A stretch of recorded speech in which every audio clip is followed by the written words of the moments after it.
Me engañó con una mujer. Me rompió el corazón. Y años después, esperaba que le salvara la vida. La mayoría de las personas no comprenden realmente cuán larga es la eternidad, a menudo confundiéndola con la idea del infinito. Sin embargo, mi experiencia personal reveló que la eternidad duró exactamente 15 años, 2 meses, 27 días y unas cuantas horas extrañas. Terminó de manera similar a como empezó, con mi esposa, Valeria, entrelazando sus miradas con su pareja y compartiendo un beso apasionado. Solo que esta vez, yo era esa pareja por primera vez, y el beso siguió a mi propuesta de que fuera mía para siempre. En la noche en que presenté el anillo de compromiso, en un escenario diferente, me encontré siendo un mero espectador en un restaurante, a 2 pueblos de distancia de nuestra casa. Valeria y su nuevo amante intercambiaban miradas de adoración y se inclinaban para un beso apasionado. Los detalles de cómo terminé en el mismo restaurante que esa pareja son irrelevantes. El hecho de que estuviera a 1 hora de mi pueblo natal indicaba un esfuerzo deliberado por permanecer discretos. Al principio, la curiosidad me dominó. Mis emociones cambiaron rápidamente de curiosidad a conmoción, disgusto y rabia, mientras la escena se desarrollaba ante mis ojos. Consideré brevemente enfrentarlos físicamente, pero siempre me enseñaron a no golpear a una mujer. Así que me senté allí, completamente asombrado. Como solo se concentraban el uno en el otro, sintiéndose seguros de que nadie que los conociera los vería, disfrutaron de su comida tranquilamente, participando ocasionalmente en un juego de besos. Comí despacio, tomé postre y los observé durante todo el tiempo. Mis emociones fluctuaban entre la rabia y la impotencia. Al terminar su comida, se pusieron de pie, se tomaron de la mano y se marcharon. Sentado allí, en silencio y furioso, me sentí como el mayor de los tontos. Llevaba casado con Valeria más de 14 años, con 2 años exclusivos anteriores a eso, y sin embargo, nunca sospeché que ella fuera bisexual. Nunca mostró interés en otra mujer, ni dejó caer insinuaciones en ninguna conversación que hubiéramos tenido. Erróneamente, creía conocerla por dentro y por fuera, esperando envejecer juntos. La revelación de su doble juego palidecía en comparación con la ira que sentí por su aparente infidelidad. Independientemente del género de su pareja, ella había redirigido su amor, traicionando el compromiso que hicimos hace muchos años, cuando aceptó mi anillo. Significaba una eternidad duradera, aparentemente intemporal. ¿Quién hubiera pensado que algunas eternidades tienen fecha de caducidad? Al pagar la cuenta, entré en el coche y conduje lentamente hacia casa. Tenía mucho que reflexionar. Valeria no esperaba mi regreso temprano después del viaje, pero afortunadamente resolví todos los problemas antes de lo previsto, por lo que me dirigí a casa el viernes por la noche en lugar del sábado por la tarde, como estaba previsto inicialmente. Había estado fuera desde el lunes por la mañana, y aparte de extrañar a Valeria y a las niñas, la ausencia de cercanía durante más de 3 días consecutivos me dejó con energía reprimida que necesitaba liberar, al menos hasta que presencié lo que ocurrió en el restaurante. Estaba a 1 hora de mi pueblo natal, y podría haber seguido conduciendo directamente. Sin embargo, como estaba adelantado en los horarios, opté por cenar para tomarme un descanso de la conducción, y el resto, como suele decirse, es historia. Nuestras hijas tienen 12 y 10 años, lo suficientemente mayores como para quedarse solas por la noche si Valeria quería salir, algo con lo que no tenía ningún problema. Sin embargo, me pregunté si eran conscientes de la situación, ya que ninguna de las dos había mencionado nada diferente. Quizás estaban en la oscuridad como yo, pensé. De todos modos, sabía que no estarían contentas con lo que pasaría después. De camino a casa, me involucré en el autoanálisis habitual. ¿Qué hice mal? ¿Cuánto tiempo duró? Etcétera. Al menos, no tenía que preocuparme de que su amante tuviera un miembro más grande que el mío. Murmurando. Humor negro, me decía. Entré por la puerta a las 9, y Valeria todavía no estaba en casa. Mis hijas, Sofía, de 12 años, y Ariel, de 10, me saludaron con alegría, pero las observé sin verlas realmente, nervioso y dudando de que volviera a casa temprano. No se podía decir lo mismo de Valeria. Cuando Valeria entró unas 2 horas después, debe haber notado mi coche en el garaje y se refrescó un poco. Observé un cambio en su comportamiento, pareciendo menos satisfecha que en nuestros encuentros anteriores. Me preguntó por mi inesperada presencia, expresando preocupación con sus primeras palabras. Respondí juguetonamente, acentuando su saludo. Valeria, con una leve mueca en la frente, mencionó que si hubiera sabido que volvería a casa temprano, habría preparado una buena cena. Continuó revelando que había pedido pizza para las niñas y que ella y su amiga, Catalina, habían optado por vino y sándwiches en el centro. Valeria, evitando el contacto visual, preguntó si recordaba a Catalina de mi oficina y si alguna vez la había mencionado. A pesar de su falta de sinceridad, respondí afirmativamente. Valeria entonces procedió a recordar sarcásticamente a Catalina como una rubia con amplio pecho, comentando sobre la estela de admiradores que dejaba a su paso. No pude evitar pensar que Valeria tenía la capacidad de formar un equipo de fútbol con solo entrar en una habitación. Esto no se debía únicamente a su cautivador efecto en mujeres casadas. Catalina, yo mismo lo reconocía, poseía el atractivo de una diosa, con su notable pecho. Tenía unos 26 años y había empezado a trabajar en la compañía de seguros donde Valeria había trabajado el año anterior. Las dos se hicieron amigas al instante, y aparentemente, en algún momento, con 39 años, Valeria todavía podía hacer girar más de una cabeza. También era rubia, con una hermosa figura y curvas en los lugares correctos. Solo pesaba 4 kilogramos más que cuando nos conocimos por primera vez, pero aún así era un gran paquete, y al menos hasta hace poco, era exclusivamente mi paquete. A pesar de la expresión de preocupación en su rostro, Valeria actuaba con calma. En cuanto a mí, apenas podía mantenerme en pie, así que le dije que estaba cansado y que me iba a la cama. Me dio un rápido beso en los labios mientras pasaba por su lado y me dirigía a las escaleras. Quizás me equivocaba, pero estaba casi seguro de que sentí el sabor de juegos amorosos en sus labios. Me acosté, pero no me dormí. Las niñas se acostaron antes que yo, así que cuando escuché una conversación tranquila, unos minutos después, me di cuenta de que Valeria estaba hablando con Catalina por teléfono. Fue una conversación corta, y unos minutos después, escuché a Valeria entrar en la ducha en nuestro baño principal. O la asusté tanto que dejó el juego y ya no era tan cuidadosa como antes, o pensó que estaba soñando y no se enteraría. Mi corazón se hundió aún más. Entre las cosas de las niñas y las tareas domésticas, no tuve que interactuar demasiado con Valeria durante el resto del fin de semana. Quería tener una cena familiar el sábado por la noche, pero dije que no estaba de humor y simplemente salí de la habitación, lo que puso fin a la conversación de forma efectiva. Debió saber que algo andaba mal, porque rara vez soy grosero con ella. El lunes por la mañana, en el trabajo, solicité un día libre a mi jefe debido a algunos problemas personales a los que me enfrentaba.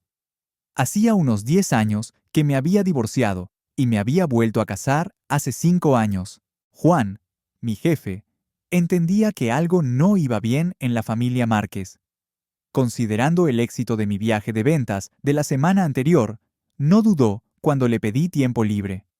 Mientras me preparaba para salir de su oficina, me tendió su tarjeta de visita, revelando que era la de su abogado de divorcios. Me transmitió su pesar, expresando su tristeza por el giro inesperado en mi relación con Valeria. Reconocí su sentimiento, afirmando que yo también había imaginado una conexión duradera con Valeria. Actuando según la sugerencia de mi jefe, busqué asesoramiento legal. 2 días después, a pesar de mi abogada, con un potencial de un enfoque más profesional, mostró una preocupación genuina por mis emociones y ofreció una suave orientación. Pareció sorprendida cuando decidí no contratar a un detective privado para que reuniera pruebas concretas de la infidelidad de Valeria. Detecté comprensión en su mirada cuando señaló que, en un estado sin culpa, esa evidencia podría no tener mucho peso. La principal preocupación, señaló, podría girar en torno a posibles desafíos con los derechos de visita. aunque expresó su confianza en que esto probablemente no sería un problema importante. No importaba cuánto lo intentara, estar cerca de Valeria y las niñas en casa era algo que no podía soportar. Valeria probablemente sintió esto, dada nuestra mínima comunicación. Creo que las niñas notaron que algo andaba mal por nuestro inusual silencio. Le di a Valeria numerosas oportunidades para hablar, pero ella nunca aprovechó la oportunidad. La situación se intensificó cuando Valeria fue notificada en el trabajo la semana siguiente. Llámenlo mezquino si quieren, pero quería que Valeria experimentara, aunque fuera una fracción, del dolor que yo sentía.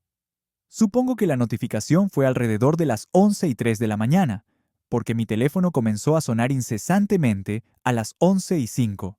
Ignoré las 15 llamadas de ella y varias de números desconocidos. Sospechaba que podría estar usando los teléfonos de sus amigas para contactarme. Sorprendentemente, sentí una oleada de energía por primera vez desde que la descubrí con Catalina, y estaba teniendo un día sorprendentemente bueno. El coche de Valeria ya estaba en el garaje cuando llegué a las 5:30.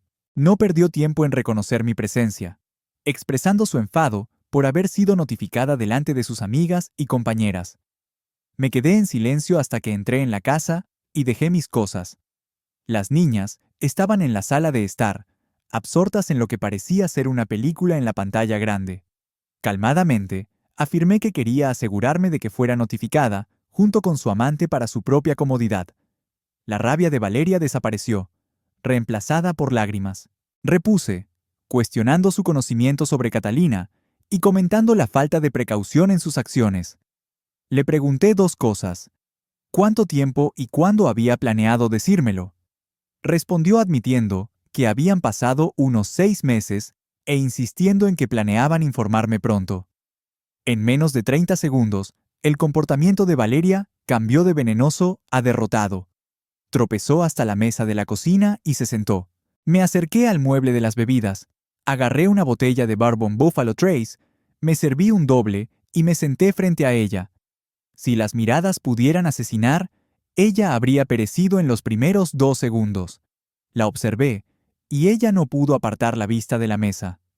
En voz baja, le pregunté cómo no me había dado cuenta de su doble juego después de todo este tiempo. Respondió que ella también lo había descubierto recientemente, sobre sí misma. Insistió en que no fue planeado. Simplemente sucedió. Finalmente, me miró y mantuvo mi mirada, diciendo que no debería cambiar nada entre nosotros. Valeria expresó su continuo amor por mí y la necesidad de explorar este nuevo aspecto de sí misma.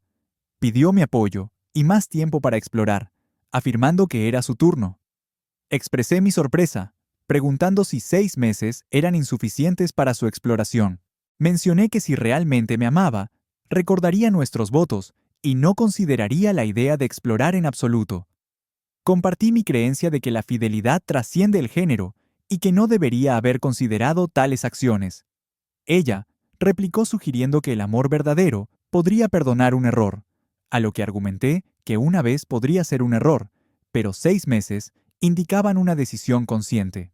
Expresé mi frustración, enfatizando que el amor no debería darle licencia para destrozarme el corazón y poner en peligro a nuestra familia. Afirmé que sus acciones no tenían nada que ver con el género, tildándola de egoísta. Ella respondió insistiendo en que tenía mucho que ver con las chicas, y me acusó de ser un quejumbroso. La confronté, acusándola de convertirse en un pedazo de basura ante mis ojos, y desafié su amor por mí, afirmando que ahora me amaba como a una mascota en lugar de a un hombre. La acusé de estar enamorada de la otra mujer, señalando que yo había caído al segundo puesto. Cuando ella lo negó, le grité que parara, afirmando que sabía lo que veía y que la conocía mejor que nadie. Parecía culpable, y se dio cuenta de que yo los había visto juntos. A pesar de su rápido intento de salvar la situación, argumenté que eso no cambiaba el hecho de que amaba a otra persona en lugar de a mí. Expresé el sentimiento de que todo podría haber sido diferente si fuera otro hombre. Al menos entonces, podría haberlo confrontado. Me preguntó si podíamos ser civilizados, a lo que respondí con incertidumbre, reconociendo la dolorosa verdad de que se había enamorado de una mujer que se había convertido en su amante. robándome en última instancia a mi esposa. Unos meses después, me enteré de que los niños no sabían nada de la aventura de Valeria. Pensaban que la tía Catalina era solo una amiga cercana de mamá. Ambas habían visto el beso rápido y el toque suave ocasionales, pero como la tía Catalina no era un hombre, no pensaron que hubiera nada inapropiado. Me enteré de esto una noche, cuando los niños y yo salimos a cenar, y los niños mencionaron que Catalina había estado pasando más tiempo en la casa desde que me mudé. Parecían haber descubierto que la tía Catalina era una de las razones por las que Valeria y yo nos íbamos a divorciar. Como vivimos en un estado de divorcio sin culpa, nuestras finanzas se dividieron más o menos por la mitad. Tuve que pagarle una pensión alimenticia. Ella se quedó con la casa hasta que los niños fueron a la universidad, y por supuesto, tuve que pagar la pensión alimenticia. Me mudé a un apartamento a unos 15 minutos de mi antigua casa. Estaba completamente destrozado. Valeria y yo nos mantuvimos en contacto a través de las niñas. Participaban en todo tipo de actividades dentro y fuera de la escuela, y Valeria y yo hicimos todo lo posible por mostrarles que íbamos a apoyarlos lo máximo posible. No sé por qué, pero Valeria luchó mucho con el divorcio y se prolongó durante un año antes de que finalmente lo hiciéramos. Fui cortés, nada más, cuando me encontré con Valeria y Catalina en las fiestas de mis hijas. En cuanto a los eventos familiares, siempre me invitaban, pero sabiendo que Valeria estaría allí, pedía perdón y me escapaba. Sé que estaba renunciando a algunos recuerdos familiares maravillosos, pero me costó todo lo que tenía mantener la compostura cuando ella y Catalina estaban cerca. Hice un día en solitario, para los niños, para darles regalos de cumpleaños y Navidad. Como era de esperar, cada uno de nosotros conservó a los amigos que teníamos antes de casarnos. Casi todos los amigos que hicimos después de casarnos se quedaron con Valeria. Como uno de los maridos me explicó, muchos de ellos se sentían incómodos a mi alrededor, dado que había perdido a mi esposa por una mujer. El consenso parecía ser que de alguna manera me lo merecía, y varios de nuestros amigos casados casi hicieron precisamente esa afirmación. Los dejé ir sin luchar, porque, como dice el viejo dicho, aprendes quiénes son tus verdaderos amigos en condiciones adversas. Por mi propia elección, no salí mucho en los años siguientes. Mi corazón ciertamente no estaba listo para eso, y no necesitaba mucha comunicación. Después de un año de estar solo, fui al refugio de animales local y adopté un pastor alemán que probablemente tenía unos 3 años. De hecho, fui al refugio y les pedí que me mostraran a los 3 perros que llevaba más tiempo allí. El que elegí había estado allí desde que era un cachorro juguetón, pero después de ser rechazado repetidamente, se convirtió en un animal silencioso y solitario, con el par de ojos más tristes que he visto en un animal. Sentí que éramos almas gemelas, porque ambos fuimos rechazados. El nombre del perro era Bob, no un nombre de animal lindo, ni algo que llevara el nombre de un personaje lindo de Disney, solo Bob. Bob me atrapó, y yo atrapé a Bob. Lo primero que hizo cuando lo llevé a mi apartamento, después de olfatear por todas partes, fue subirse al sofá junto a mí y acurrucarse a mi lado. Era bueno con las niñas cuando las tenía los fines de semana, pero creo que a Bob le gustaba más cuando éramos solo nosotros, los chicos. Le encantaba pasear y viajar conmigo, y podíamos hablar de casi cualquier tema. Es cierto que Bob estaba casi siempre en silencio durante estas conversaciones, pero sabía por la expresión de su rostro y sus orejas que estaba prestando atención a todo lo que decía. Unos años más tarde, mi hija mayor, Sofía, conoció a un chico de Boston en la universidad y se casó. Como me iba bastante bien en mi carrera de ingeniero, podía permitirme darle la boda de sus sueños. No podía estar más orgulloso de ella mientras la conducía por el pasillo, pero después de la ceremonia, recibí una reprimenda de ella por arruinar mi única frase. Me di cuenta de esto justo durante el ensayo, pero bajo la presión de la situación real, mi voz se quebró. Volviendo en mí, respondí a la pregunta de quién estaba casando a Valeria con un simple yo, en lugar de con el correcto, su madre y yo. Admití que casi me ahogué en las palabras. Tomando asiento en la primera fila, junto a Valeria, ella se inclinó hacia mí y comentó en voz baja que era repugnante. Y yo lo sabía. Catalina, sentada junto a Valeria, se inclinó hacia adelante y me miró con descaro. Discretamente, le dije que lo olvidara, solo con los labios. Revisa si el pastor notó nuestro intercambio. Las ceremonias de boda siempre me traen recuerdos, y al principio, recordé mi día de boda con cariño. Este recuerdo duró unos 30 segundos antes de que visualizara mentalmente a Valeria y Catalina juntas en el restaurante, cuando las descubrí. Cuando desperté de mi ensoñación, Valeria me miraba con tristeza. Se sonrojó y apartó rápidamente la mirada. Supongo que no era el único que estaba dando un paseo por el carril de la memoria. Aunque no intenté mirar, noté que Valeria y Catalina parecían estar pasándolo de maravilla junto con Lea, su nuevo marido, y casi todos los demás. Fue entonces cuando noté que yo era una de las pocas personas solteras mayores de 50 años en la habitación. Sintiendo lástima por mí mismo, fui a la barra libre y pedí un chupito de whisky irlandés de 18 años. Tomando mi vaso, me senté a mi mesa y, en silencio, me di una palmadita en la espalda por organizar un evento tan grandioso. 3 años después, estaba a punto de volver a interpretar al padre de la novia, cuando mi hija menor, Ariel, tuvo su propia ceremonia. La acompañé al altar. Esta vez, decidí no ir solo, y finalmente hice un esfuerzo concertado por conocer gente. Al regresar a casa de un viaje de 3 días, fuera del estado, 3 semanas después, me detuve en un pequeño bar-restaurante a 1 hora de mi apartamento. Aunque normalmente evito esos bares debido a mi aversión a la música country, estaban anunciando barbacoa de cerdo, así que tuve que detenerme. La comida era genial, y cuando el DJ comenzó a poner música alrededor de las 8 de la noche, miré a mi alrededor por si hubiera alguien con quien valiera la pena charlar, por así decirlo. Justo en ese momento, una mujer negra de unos 30 años, con rostro de ángel, entró por la puerta. Era absolutamente hermosa, y me pregunté por qué una mujer negra soltera y joven estaba en el bar a esas horas. Por otro lado, allí estaba yo, el solitario y viejo hombre blanco. Sabía que probablemente era demasiado joven para mí, pero, maldita sea, le hice una señal al camarero para que pusiera todo lo que bebía en mi cuenta. Le dijo que su bebida estaba pagada y gesticuló en mi dirección. Ella se acercó a mi mesa para agradecerme y la invité a sentarse. Para mi sorpresa, se sentó a mi lado y se presentó como Jade. Durante una agradable velada, sugirió ir a su casa, lo que me tomó desprevenido. Sin dudarlo, nos dirigimos hacia la puerta, cuando un hombre con sombrero de vaquero se acercó a Jade y le besó la mejilla suavemente. Me detuve abruptamente y Jade me tranquilizó, presentándolo como su marido, Fred.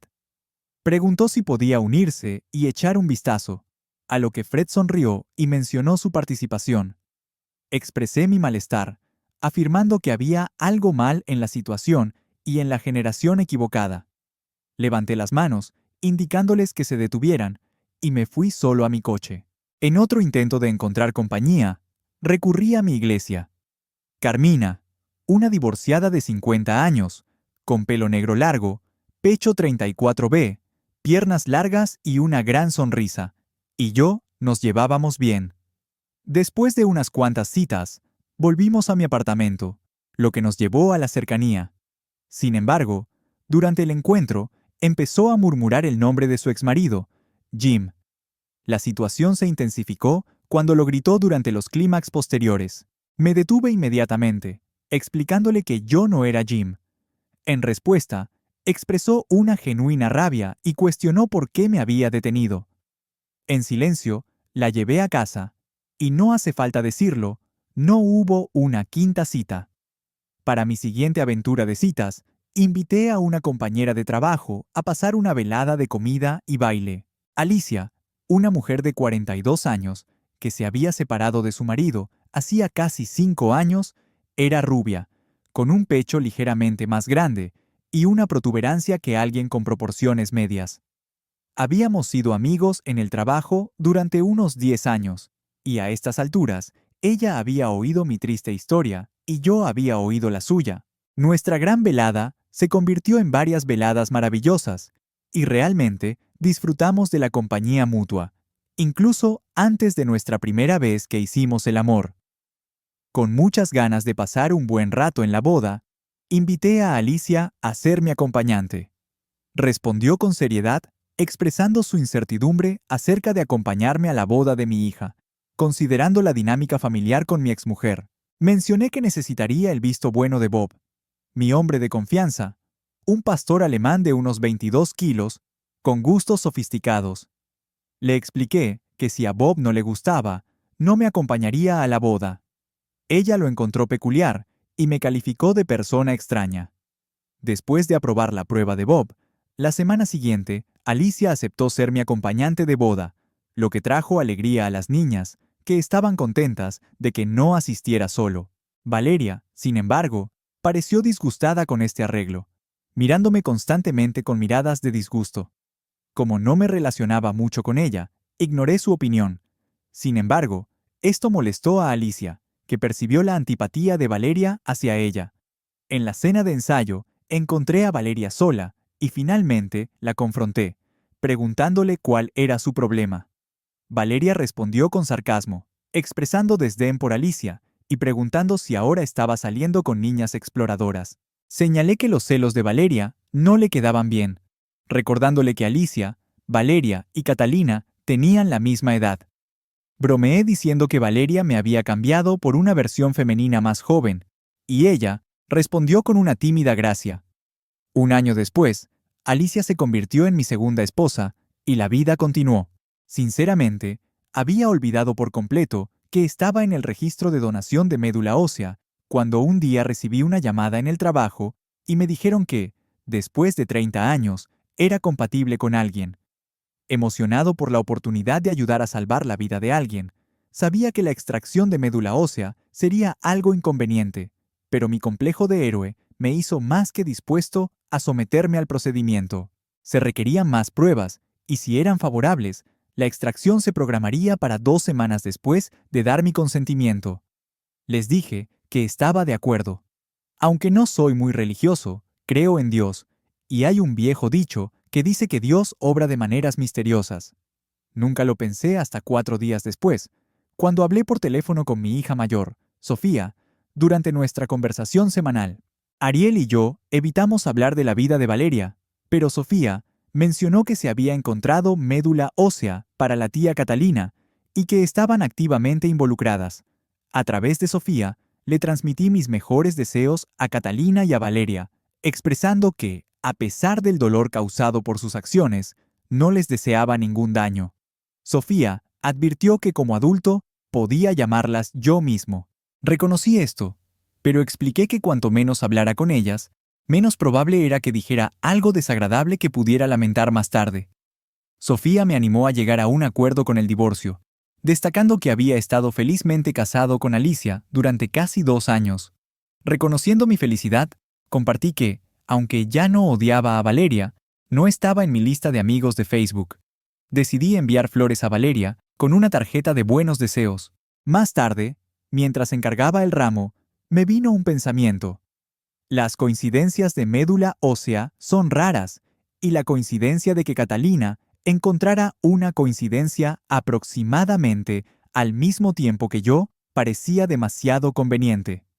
Consciente del anonimato en el proceso de donación, me puse en contacto con mi contacto del registro, fingiendo ser optimista, y pregunté por la probabilidad de que mi coincidencia viviera en la misma ciudad. Tartamudeó y admitió que era la primera vez que alguien identificaba su coincidencia. Frustrado, me di cuenta de que iba a donar médula ósea a Valeria. Enfadado por la situación, reflexioné sobre cómo ella me robó a mi esposa. Nunca se disculpó, y ahora esperaba que yo le salvara la vida a través de una donación de médula ósea. Determiné que eso no ocurriría. 2 días después, llamé a mi recepcionista y le dije que me negaba a hacer la donación. Casi rompe a llorar. Y cuando entró en razón, me preguntó si había alguna razón específica por la que me echaba atrás. Me explicó que, aunque tenía derecho a negarme, esto casi nunca se hacía y causaría gran consternación en el registro. Me disculpé por causar horror, pero le dije que era lo mejor para mí negarme.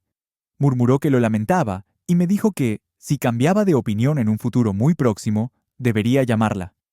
Alicia se enfadó mucho cuando le conté que había rechazado la donación. No le dije que había descubierto a quién se suponía que iba la donación. Solo sabía que había abandonado la obligación de posiblemente salvar la vida de alguien. Mi esposa expresó su frustración, gritándome prácticamente, cuestionando por qué, después de expresar el deseo de ayudar, ahora quería arruinar la vida de alguien. Era la primera vez que escuchaba a Alicia usar un lenguaje fuerte, y decidí ser honesto con ella, explicándole que no habría informado a mi exmujer ni a Catalina sobre la donación si hubiera tenido la opción. No le impresionó mi razonamiento, acusándome de negar a Catalina la oportunidad de vivir por venganza. Aclaré que no se trataba de venganza, enfatizando mis esfuerzos por tener lo menos en común con mi exmujer y Catalina posible, ya que ambas me habían hecho daño. Alicia preguntó si ellas sabían de su participación, y le aseguré que todo se había hecho de forma anónima, y que solo me enteré por suerte. Mientras compartía esto, la expresión de Alicia se suavizó. Argumentó que no podía rechazar la oportunidad de salvar la vida de alguien, enfatizando el peso de tener la vida de Catalina en mis manos. Susurró que yo era un buen tipo para retener la ayuda y que la culpa acabaría consumiéndome. No estuve de acuerdo, afirmando que no me sentiría culpable, ya que Catalina y Valeria me habían roto el corazón. Enfatizó que nunca sabrían que fui yo. Alicia expresó su preocupación, mencionando la esperanza que tenían y cómo mi decisión podría haberla arruinado para ellas. Alicia y yo seguimos teniendo desacuerdos, y sentí que nos estábamos distanciando como pareja. Nuestras diferencias parecían más pronunciadas que nunca. En un momento dado, me preguntó sobre mi obra de caridad cristiana, a lo que respondí cuestionando si debía dar dinero ciegamente a alguien que pudiera hacerme daño. Me llamó ridículo. En respuesta, expliqué que ellas no me habían destrozado el corazón, ni habían hecho que mi mundo se pusiera patas arriba, como me lo hicieron a mí. Expresé mi reticencia a simplemente encogerme de hombros ante el dolor y a ayudarlas. Después de 17 años, le recordé que Valeria había estado casada con Catalina más tiempo que con ella, y le sugerí que lo asumiera. Alicia insistió en que habían tomado una decisión, y respondí en voz baja que podían vivir o no, indiferente a su destino. Unos días después, un sábado por la tarde, salí de la habitación, informando a Alicia de que iba al campo de tiro a desahogarme. Me recordó que volviera antes de cenar, ya que las niñas vendrían y no quería que oliera a pólvora, indicándome que me duchara antes de comer. Le di al blanco con 500 balas de mi 9mm. Pescado blanco. No puedo explicar por qué, pero disparar siempre me relaja. Creo que es porque tienes que concentrarte realmente en lo que estás haciendo, y cuando dejas de concentrarte tanto, tu cuerpo entra en un modo relajado. Al menos, esa es mi idea, y la mantengo. Definitivamente olía a pólvora cuando llegué a casa, así que me dirigí rápidamente a la ducha. Miré la mesa del comedor. Estaba preparada para 6 personas, y por el olor, Alicia estaba cocinando un asado. Es una gran cocinera, y esperaba que hiciera esas patatas pequeñas y doradas en lugar de puré de patatas. Después de ducharme, me serví un vaso de whisky de centeno y le traje a Alicia un vaso de vino. Parecía un poco nerviosa, lo que atribuí a que quería que la cena fuera perfecta para las niñas y sus maridos. La besé en los labios. Estaba sentado en el salón leyendo en el ordenador, cuando se abrió la puerta y entraron las niñas, no acompañadas de sus maridos, sino por Valeria y Catalina, con aspecto descuidado. No me alegró ver a ninguna de ellas, y le lancé una mirada a Alicia mientras me ponía de pie para saludar a todos. Besé a las 2 niñas, pero no dije nada ni a mi ex ni a Catalina. Noté que saludaron a Alicia con lo que podría llamarse entusiasmo. Parecía haber muchos susurros por allí. Como no había nacido ayer, supe inmediatamente que Alicia había orquestado esta pequeña intervención. Me sentía más inclinado a pensar en ello como una emboscada, ya que aparentemente yo era el único que no estaba al tanto de la reunión. Pensé en simplemente coger mi teléfono e irme, pero luego decidí que era hora de que yo hablara. Al principio, sin embargo, Tuve que soportar la excusa de que era solo una buena comida, con la familia y los amigos. La enfermedad de Catalina era el tema principal de conversación en la mesa, aunque yo no participé en ella, sentado con lo que pensé que era una expresión de pensamiento en mi rostro. Supongo que la cena y el postre fueron buenos. Realmente no podía saberlo.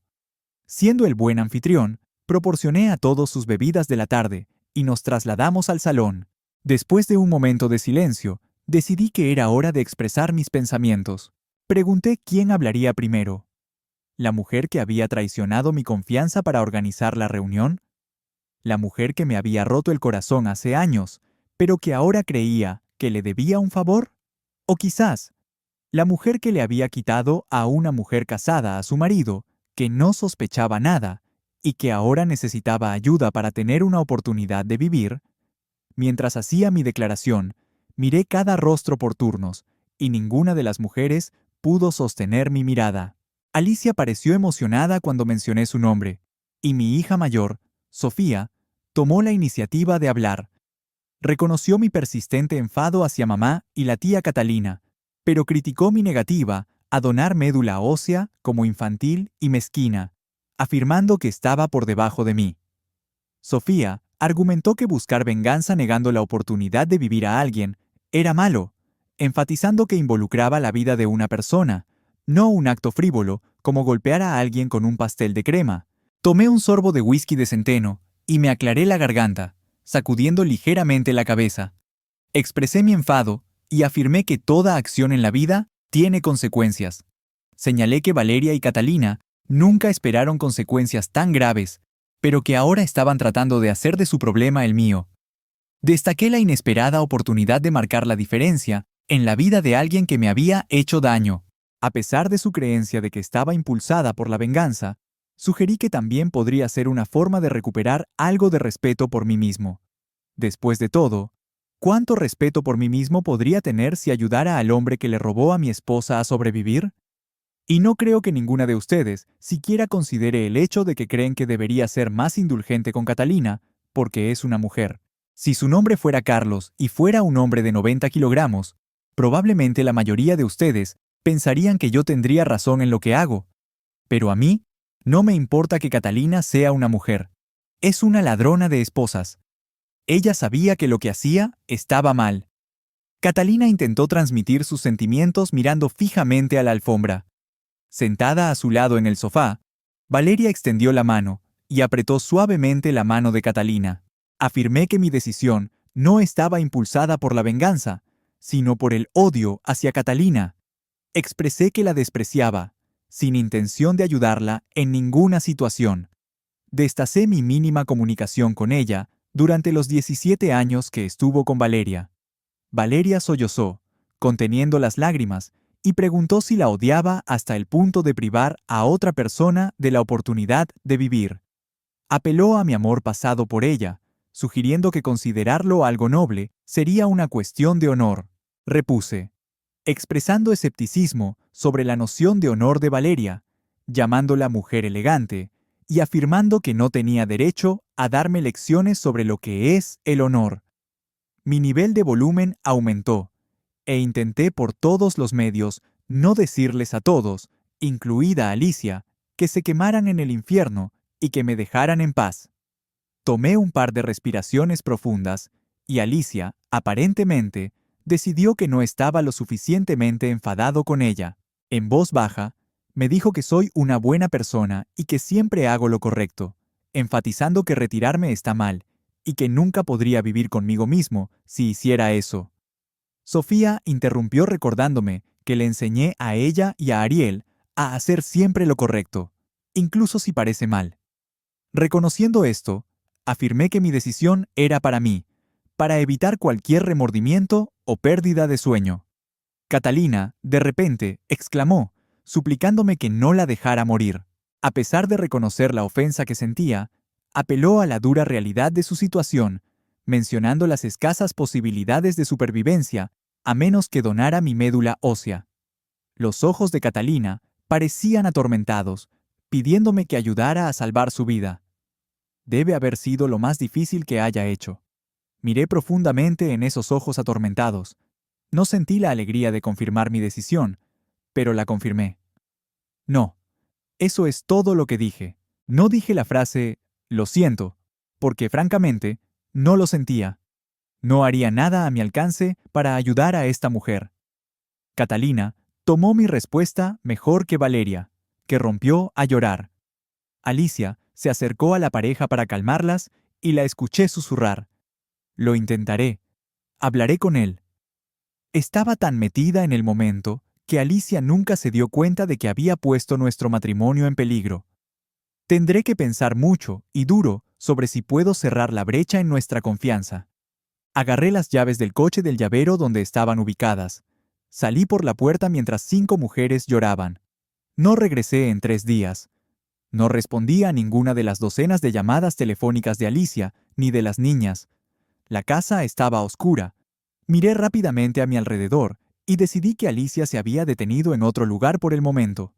Faltaba una maleta y algo de ropa, pero casi todo lo demás se quedó intacto.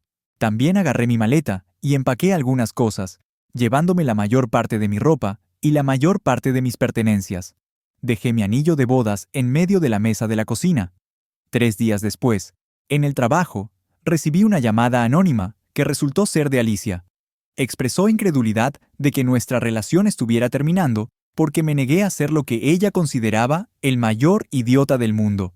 Respondí expresando mi asombro por estar casado con alguien que había violado completamente mi confianza. Sugerí que ambos podríamos solucionar la situación y que si alguien buscaba venganza, no era yo, sino quizás un poder superior. Hice referencia al dicho bíblico, «Mía es la venganza», dice el Señor. La critiqué por sus acciones y comenté que realmente apestaba. Catalina falleció 2 meses después de nuestro divorcio oficial, y me enteré a través del obituario del periódico local. No había seguido su caso, y ninguna de mis hijas me mantuvo informado. A pesar del distanciamiento de mis hijas después de la confrontación, me mantuve firme en mi creencia y postura de no ayudar a Catalina, y ni yo ni mis hijas retrocedimos. Mi decisión fue la correcta para mí. Nunca perdí un minuto de sueño por no dar a Catalina mi médula ósea. Las personas del registro de médula ósea no fueron muy comprensivas con mi situación individual y me tacharon por completo de la lista. Estaba bien con esto, porque la probabilidad de obtener una segunda coincidencia era extremadamente improbable. Bob estaba un poco malhumorado, y no precisamente emocionado con ninguna de las mujeres que había llevado a casa durante el último año. Pero eso estaba bien, porque a los 62 años, realmente no estaba buscando una tercera esposa. Sorprendentemente, todavía estaba recibiendo mi parte de una buena cercanía. Supe que a esa edad, las mujeres elegibles superaban en número a los hombres elegibles por una proporción de 4-1. Y si su salud era buena, había una buena posibilidad de que mi novia estuviera lista para un revolcón para la noche. Por supuesto, no podíamos retosar con demasiada juventud. Después de todo, ninguno de los dos quería romperse una cadera, pero la mayoría de las veces, ambos disfrutamos de un buen revolcón. Bromeando, llamaba a mis damas mis guapos y viejos solteros. No había hablado con nadie de mi familia en más de 4 años cuando mi hija menor, Ariel, llamó para decirme que Valeria había fallecido hacía unos días. Pensó que debería saberlo y me invitó al funeral. Tuvimos 15 buenos años juntos y tuvimos 2 hijos, así que pensé que al menos debería aparecer. Tal vez pueda mejorar mi relación con las niñas. Me senté solo en la parte de atrás. Fue una buena ceremonia. Después del funeral, me acerqué a las niñas y a sus familias. Recibí abrazos tímidos de las niñas, firmes apretones de manos de sus maridos y tímidos saludos de mis 3 nietos. Fuimos a un restaurante cercano a hablar. Pasaron 3 minutos antes de que se disparara la primera salva. Esto vino de Sofía. Ella cuestionó abruptamente por qué se le permitió a la tía Catalina morir, y respondí señalando la naturaleza invariable de la conversación después de 4 años, refiriéndome a Catalina como una ladrona de esposas. Afirmé que sería la discusión final sobre el tema. Cambiando el tema, señalé a un joven en la barra, sugiriendo un escenario hipotético en el que besara a Sofía. Jerónimo expresó sin dudarlo que lo dañaría, y cuando se le preguntó sobre una posible aventura, afirmó que el hombre ya estaría muerto. Dibujé un paralelismo, mencionando que, dado que estaría muerto, Jerónimo no tendría que preocuparse por donar médula ósea si enfermaba. Jerónimo estuvo de acuerdo, y aclaré que no salvé la vida de Catalina, en parte porque era mujer, lo que pudo haber sido un error. Afirmé que no debería haber salvado la vida del hombre involucrado con mi esposa, o del que se la robó. Jerónimo estuvo de acuerdo, con la realización amaneciendo en él, y miró alrededor de la habitación, observando cómo la comprensión se iluminaba gradualmente en cada par de ojos. Tranquilamente, compartí que no estaba orgulloso de mi decisión, pero tampoco me avergonzaba, explicando que Catalina no merecía mi compasión por robar el amor de mi vida. Ariel cuestionó cómo podía retener la compasión si alguna vez amé a su madre. Confesé haber amado profundamente a su madre, pero cuando ella me rompió el corazón, gran parte de ese amor se convirtió en odio. Reconociendo que yo era solo un hombre, no el monstruo retratado por su madre, expresé que las cosas no le salieron bien a su madre, y el karma finalmente la alcanzó a ella y a su amiga. Las lágrimas llenaron los ojos de los otros 4 adultos en la habitación, mientras que los niños miraban confusos y preocupados. Reconocí que nos llevaría tiempo a todos llegar a un acuerdo con la situación, y sugerí que no nos detuviéramos en el pasado, ya que la vida continúa.